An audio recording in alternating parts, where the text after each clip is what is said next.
अस्सलाम वालेकुम। इस वीडियो में हम सीखेंगे कि किस तरह से हम वर्डप्रेस की थीम को इंस्टॉल कर सकते हैं। वर्डप्रेस की थीम को इंस्टॉल करने के दो तरीके हैं। एक तो हम क्या करते हैं, वर्डप्रेस की जो फाइल्स होती हैं उसको अपलोड करते हैं। मैंने आपको पाथ बताया हुआ है, अपीयरेंस, थीम्स, ऐड न्यू और अपलोड थीम।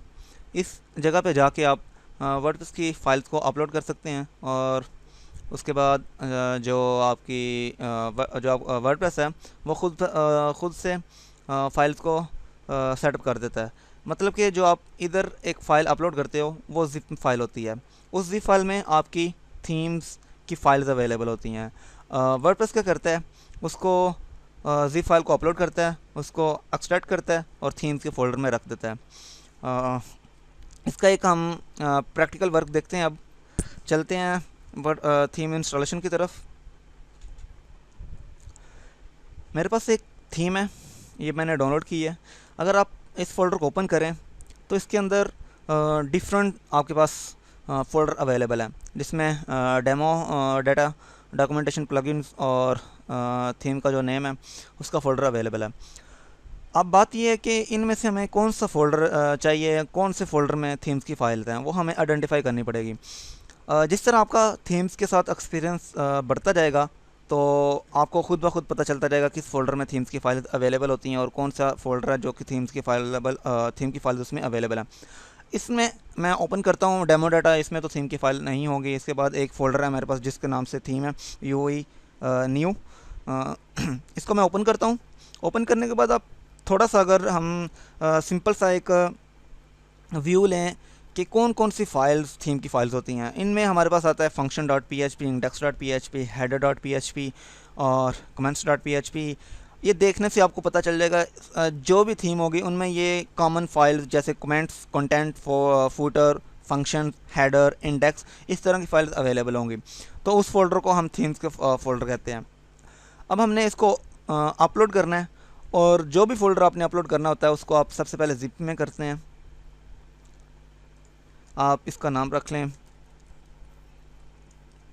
और आप इस फोल्डर को जिप में ऐड कर दें। ये फोल्डर जिप में ऐड हो गया। अब हमने इसको अपलोड करना है और अपलोड करने का मैंने आपको पाथ बताया हुआ है। वो पाथ हमारे पास है अपीयरेंस, थीम्स, उसके बाद ऐड न्यू और अपलोड थीम। अब हम उस फोल्डर को जो हमने क्रिएट कर लिया हुआ है उसको अपलोड करते हैं। थीम को अपलोड करने के लिए हमें लॉगिन होना पड़ेगा और लॉगिन होने के लिए आपको दो वे बताए हुए हैं। एक तो WP एडमिन या WP लॉगिन डॉट PHP। इसके बाद यूज़र नेम एडमिन और पासवर्ड जो मैंने सेट किया हुआ एडमिन। इसके बाद जो हमने जो मैंने पाथ आपको बताया था अपीयरेंस, उसके बाद थीम्स, थीम्स के बाद ऐड न्यू के बाद अपलोड थीम। उसके बाद फाइल को हमने ब्राउज़ करना है। वो जो जहाँ पे हमारी थीम हमने जो फोल्डर ज़िप फाइल बनाई हुई थी उसको ओपन सेलेक्ट करना है। सेलेक्ट करने के बाद इंस्टॉल नाउ। जैसे मैंने इंस्टॉल नाउ पे क्लिक किया, आप देख सकते हैं कि जो फाइल हम अपलोड कर रहे हैं उसका साइज़ ज़्यादा है उस लिमिट से जो कि अपाची ने लगाई हुई है। अब हम इसको किस तरह सॉल्व कर सकते हैं? इसको सॉल्व करने के लिए जो भी आपकी लिमिट्स होती हैं, साइज़ की लिमिट, अपलोड साइज़ की लिमिट, तो वो हमारे पास एक फ़ाइल होती है php.ini, php.ini, ठीक है। उसमें लिमिट लगी होती है, तो हमें उस फाइल को एडिट करना पड़ेगा। उस फाइल को एडिट करने के लिए आप जैम को ओपन करें। जैम को ओपन करने के बाद कन्फिग बटन पे क्लिक करें। उसमें होगी php.ini, उस पर क्लिक करेंगे। उस पर क्लिक करने के बाद आप देख सकते हैं कि एरर है हमारे पास पोस्ट। अब हमें मैक्स, हम यानी कि जो मैक्सिमम एट्रीब्यूट यूज़ होते हैं इस फाइल में साइज़ को आइडेंटिफाई करने के लिए कि मैक्सिमम साइज़ इतना होना चाहिए, यानी upload max size, upload max post. तो इसलिए मैं मैक्स वर्ड यूज़ करता हूँ ताकि हम उस साइज़ पे पहुँच सकें। तो वो ऐसा कुछ होगा, मैक्स पोस्ट लिमिट कुछ इस तरह का होगा, जिस तरह max execution time, max max max max max max ये maximum size of post data. इधर भी हमारे पास आप देख सकते हैं कि हमारे पास वार्निंग आ रही है पोस्ट की, पोस्ट लेंथ। तो हमें इसको ही एडिट करना पड़ेगा। इसमें हम थोड़ा सा इसको नीचे स्क्रॉल डाउन करें तो ये हमारे पास आ गया post max size 8 MB। 8 MB वो आप बता रहा है 8383 समथिंग बाइट, लेकिन हमारी जो फाइल है वो 87। हम फाइल को अगर देखें तो वो हमारे पास फाइल है 85, यानी कि 8.5 MB की। तो हमें इसका साइज़ करना पड़ेगा 10 MB। जैसे मैं 10 MB करके सेव करता हूँ और मुझे इस सूरत में अपाची को रीस्टार्ट करना पड़ेगा। मैंने अपाची को दोबारा रीस्टार्ट किया। ओके, रीस्टार्ट करने के बाद मैं अगेन इसको रिफ़्रेश करता हूँ, WP एडमिन के लिंक में जाता हूँ, उसके बाद themes, add new, upload theme, browse, और इस पर क्लिक करता हूँ और इंस्टॉल नाउ पे क्लिक करता हूँ। ओके, जैसे मैंने क्लिक किया तो एक और हमारे पास एरर आ गया। वो एरर कहता है कि जो अपलोडेड फाइल है उसका साइज़ इंक्रीज़ हो गया अपलोड मैक्स फाइल साइज़ से, यानी कि जो php.ini फाइल में एक एट्रीब्यूट है अपलोड मैक्स फाइल साइज़, जिसकी आपने लिमिट लगाई हुई है, यानी कि इतने MB से आप बड़ी फ़ाइल को अपलोड नहीं कर सकते। तो उसको भी हमें मॉडिफाई करना पड़ेगा।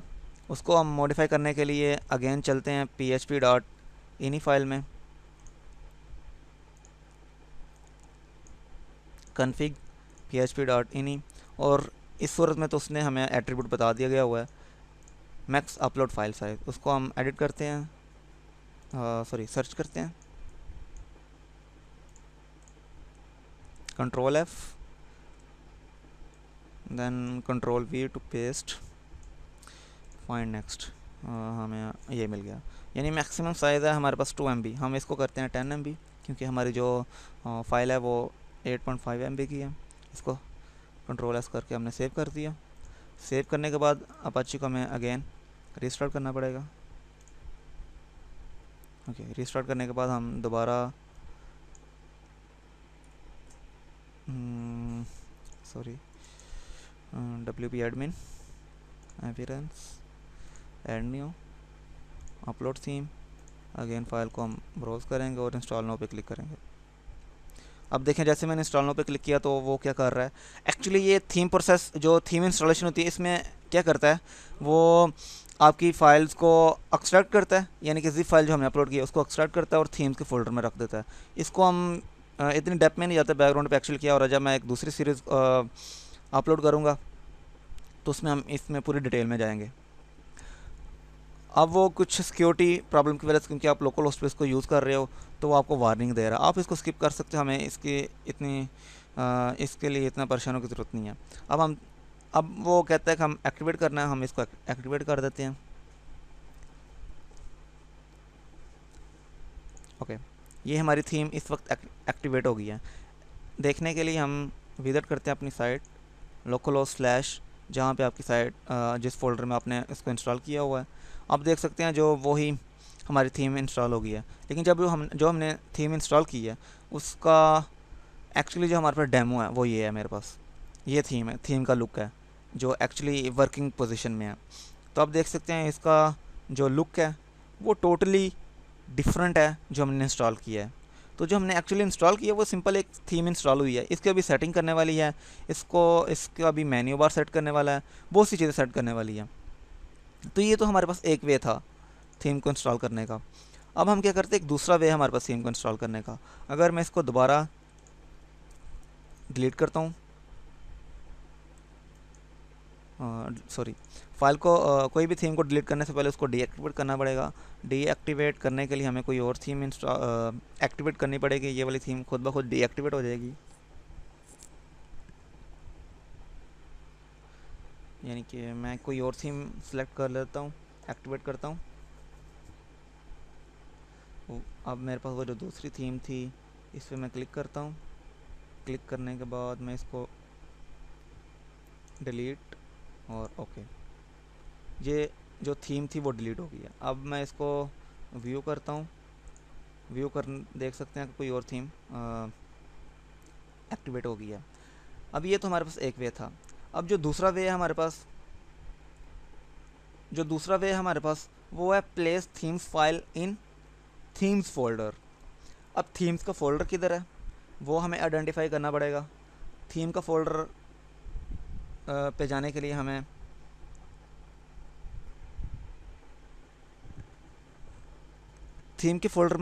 हमें अगेन जहाँ पे हमने वर्डप्रेस को इंस्टॉल किया हुआ है वहाँ पे जाना पड़ेगा। उसके लिए हम जैम htdocs और जो फोल्डर था wp learn, उसके अंदर wp content, उसके अंदर थीम्स का फोल्डर। अब यहाँ पे हम वो फाइल को कॉपी पेस्ट कर लेंगे। यहाँ पे हमें zip फाइल नहीं करनी पड़ेगी, हमें एक फ़ोल्डर कॉपी पेस्ट करना पड़ेगा।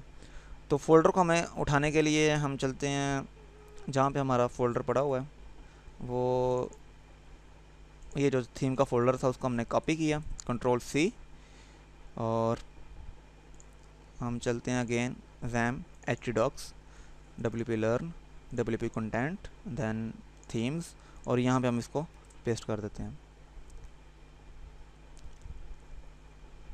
ये जो प्रोसेस है, ये जब हम zip फाइल को अपलोड करते हैं तो वर्डप्रेस खुद से करता है, यानी कि जो zip फाइल होती है उसको एक्सट्रैक्ट करता है और इस जगह पे सेम इसी तरह फोल्डर को पेस्ट कर देता है।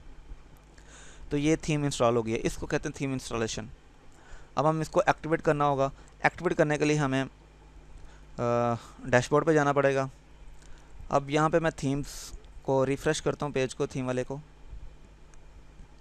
और जैसे मैंने रिफ़्रेश किया आप देख सकते हैं कि नीचे एक थीम अवेलेबल है जो कि ऑलरेडी हमने कॉपी पेस्ट की, पहले भी इंस्टॉल की थी और अभी हमें कॉपी पेस्ट करने से इंस्टॉल किया है इसको। अभी मैं एक्टिवेट पे क्लिक करता हूँ और ये थीम हमारे पास इंस्टॉल हो गई है। ये हम इसको एक मरतबा दोबारा से रिफ़्रेश करके पेज चेक कर लेते हैं। जी, वही थीम, यानी कि जो हमने पहले इंस्टॉल की थी, ज़िप फाइल को अपलोड करके हमने अब फ़ोल्डर को कॉपी पेस्ट करके इंस्टॉल किया। तो ये दो वे थे हमारे पास थीम को इंस्टॉल करने के।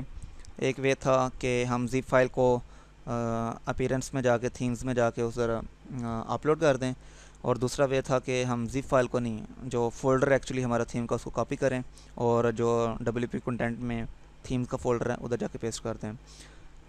तो नेक्स्ट वीडियो में मिलते हैं हम, जिसमें हम सीखेंगे किस तरह से हम थीम की सेटिंग कर सकते हैं और उसमें जो डाटा एग्जैक्ट वैसे जैसे कि डेमो हमारे पास होता है उसको किस तरह सेट कर सकते हैं। तब तक अपना ख्याल रखिएगा। अल्लाह हाफिज़।